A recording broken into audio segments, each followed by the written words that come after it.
Hello，各位爸爸媽媽，我係 Miss Carol，一個香港嘅幼稚園英文老師。我做咗英文老師20幾年㗎喇。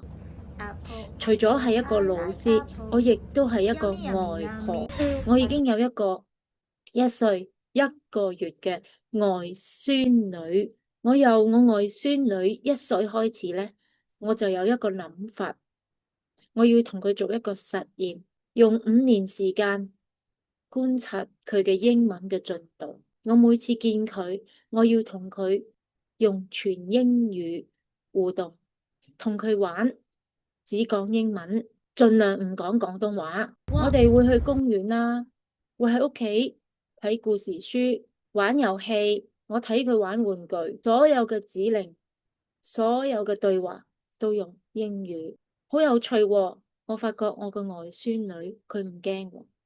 佢好快明白，每次婆婆嚟到就會講呢一隻話噶啦。爺爺會講客家話嘅，媽媽、爸爸媽媽就會講廣東話，所以廣東話係佢嘅主要嘅語言。我哋嘅英文時間就喺生活中發生，我哋唔係學緊英文啊，我哋係用英文去生活緊啊，係唔同噶。我用嗰幾個鐘同佢創造英文嘅語境，你哋都可以咁樣做噶。你哋可以每日，因為你哋係爸爸媽媽，你哋日日都同佢一齊，你哋可以每日15分鐘啦，用故事時間啦，或者係玩玩具嘅時間啦，你哋自己決定。其他時間講返廣東話 OK 嘅，但係一定要有一個特定嘅時間，淨係講英文，或者爸爸媽媽其中一個同佢咁做。睇下佢飲水嘅時間，我點樣同佢互動。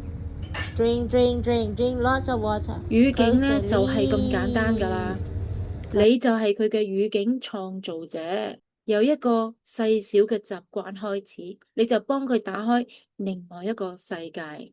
我哋一齊努力加油，為小朋友創造語境。